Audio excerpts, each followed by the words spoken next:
Hello, all you wonderful people. Welcome back to Filmy Hai Sala. It's been a few days since I saw The Substance, and I'm going to be honest, I still don't know what to make of it. In what genre I should put this movie in? This movie is directed by Kohali Fakja. She was born in Paris, so yes, she has that French touch, the way she presents a particular story on screen. It's definitely stylized with a hint of humor, typical French traits. She has directed Revenge, which was released in the year 2017, which I liked a lot. Let's talk about the story first. Demi Moore portrays Elizabeth Sparkle, a woman who was once a major Hollywood star. She even has a Hollywood Walk of Fame. Now she is in her middle years and still in remarkable shape. Has shifted to hosting a home workout TV show. One day she overhears the show's misogynist producer gossiping on phone about how he thinks Elizabeth has aged and how he wishes to replace her with someone young. He even makes fun of her aging looks. Elizabeth is devastated, but while at the doctor's office, a rather shady looking young physician introduces her to a confidential new medical procedure.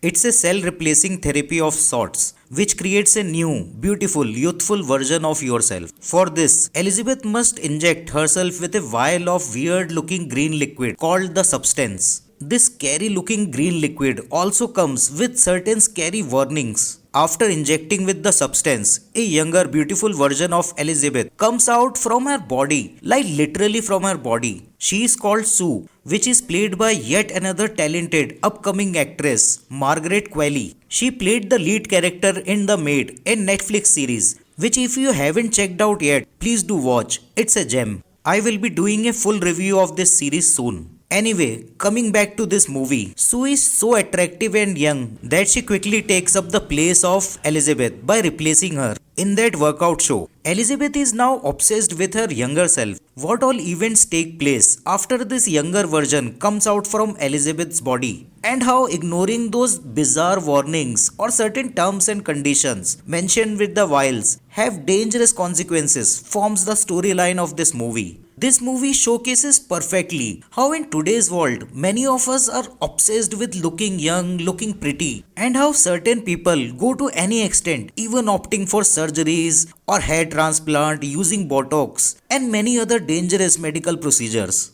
This movie addresses many relevant issues which have sadly become a reality in today's world, like body shaming. The performances given by both Demi Moore and Margaret Qualley is spectacular, especially Demi Moore. It was quite brave of her to choose such a subject. I must applaud her because there are certain scenes which shows close up of her face without makeup, which naturally has wrinkles. Some of her body parts also sagging because she is playing almost the same age as she is in real life. Not many actresses of her age has that courage to play such a role. Now it comes to that part where I can't categorize in which genre I should put this movie in. It is because it has some dark humor, it has unexpected gore, and do take these words as a warning from my side that you can't watch this movie while having food. You will most probably end up vomiting during the last 10 minutes. This movie changes its course during the final act. It's bloody violent and so much more that it will probably shock you. We knew the ending won't be a rosy one, but what we are getting is something no one can imagine. So, can you watch this movie with your whole family? The answer is a big no. It has certain nude scenes which don't seem out of place. It was a necessity due to the sheer subject of this movie. It is not vulgar at all. Overall, I think you should give this movie a try. It will shock you. But at the same time, you will start loving yourself more after watching this movie. I would like to rate this movie a solid 4 stars. Drop your comments if you have already watched this movie and what you feel about this movie. It's me signing off. Until next time, keep watching great films. Take care and don't forget to smile.